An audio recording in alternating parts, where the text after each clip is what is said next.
Mariners 3, Astros 1 on Monday. Mariners opened up the 4-game set in Houston with a win, improving to 5-0 against the Astros on the season.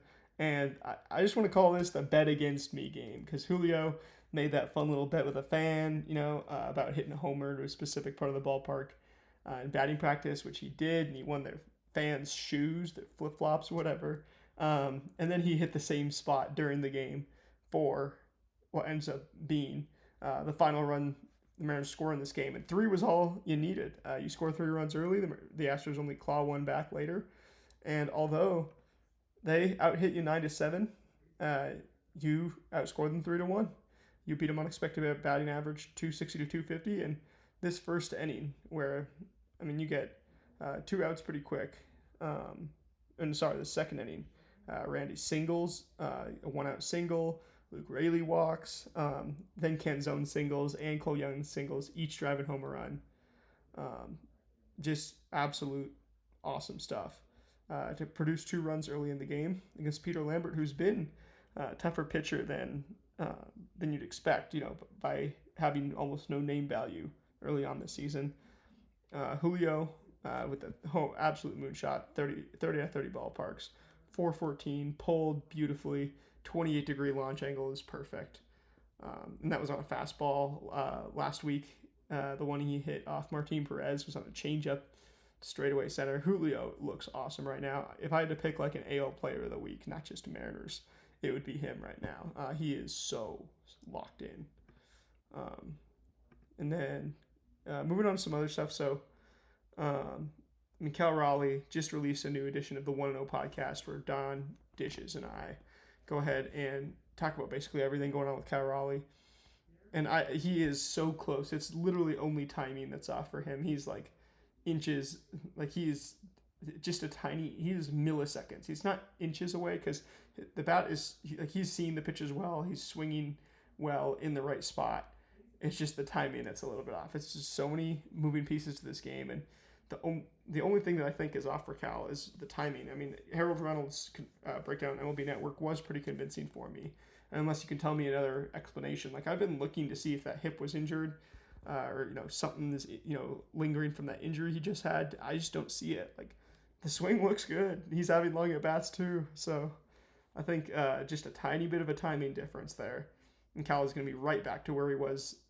Not only all of last year, but only 2 weeks ago, he hit 5 homers in 7 days. So I am not worried about Cal's 157 batting average over a quarter of the way through the season, even a little bit.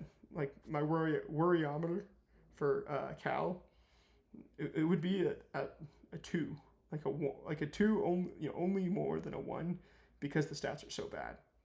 But in terms of like who he is as a ball player, it's almost nothing. It's such a small tweak that it's very fluky and is going to get right. Randy 2 for 4 as well as Julio, each of them scoring a run. Julio with that bomb, and both of them have just been awesome. They've been exactly what you want so far. Julio is heating up. Randy is staying hot. Even Josh Naylor doesn't get a hit in this game, but 2 hard hits.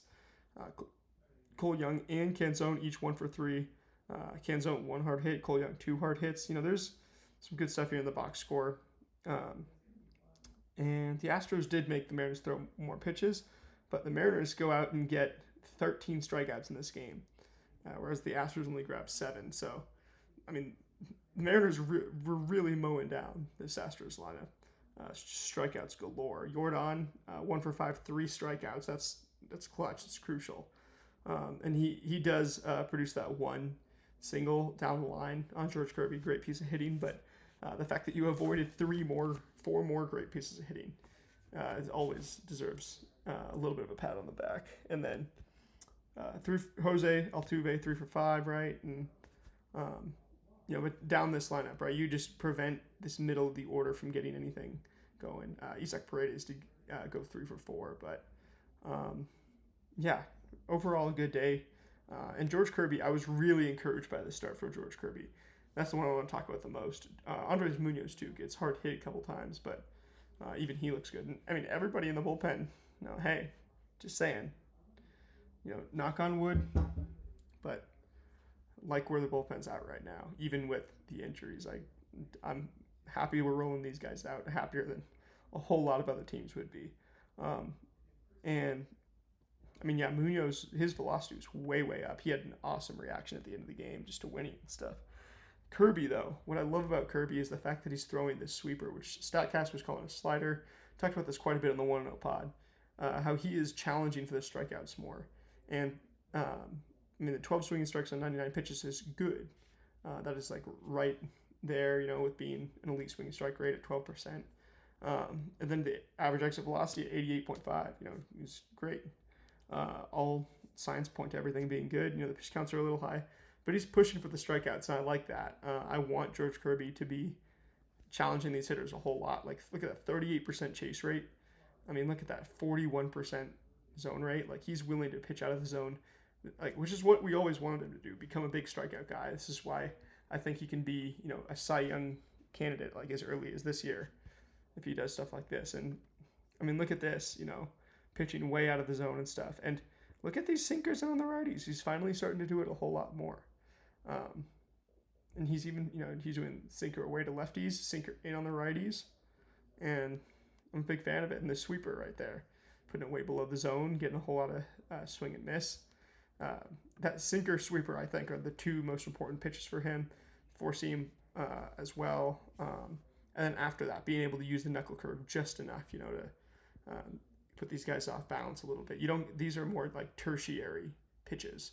The primary, in this one, it was the sweeper. But, I mean, he used the sweeper and the sinker the same amount, each exactly a third of the time, 33%. And he gets swinging strikes on him, 4 on 33, 3 on 33. Not necessarily elite rates, but it's like, I mean, he got the strikeouts in this one, so you can't be complaining too much. Like, I see the willingness here, and the 38% chase rate is insane, just to go after these hitters and to go get the strikeouts. So that's pretty awesome. Munoz, like we said, look at the velocity gains. Look at that slider is averaging 89.1. Munoz is just fine. He's looking pretty awesome, actually, when you consider all this. And he was good. 2 swinging strikes, 14 pitches.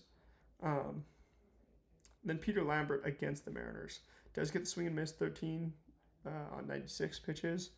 And he does get that 36% chase. There's still some work to be done, but the guys that you wanted to crush in, you got Julio coming in, just coming up big, being the bet, the face of the franchise, the star of the team. And then you got your lefties near the bottom, just getting those clutch situational hits. I think both were 2 outs, the singles by Canzone and Cole Young. Getting the runs off him, getting him out of the game. Relatively, I guess he did go 7 innings and get a 7-inning quality start, but you got enough runs off him where the pitching picked up the slack and said, "Nah, bet on me. Just give me a little bit, like Randy Johnson, and I'll hold that line." So just wanted to talk about a couple things about last night's game. Go watch the new edition of the 1-0 pod, and I got to get this pregame up because today's game starts in less than an hour and or less than 2 hours. So anyway, yeah. See you guys later. Remember, as long as you go 1-0 every pitch, stay stoic and give all glory to God. You can't lose. I'll be back again shortly with the pregame, and then later tonight with another postgame. Go M's.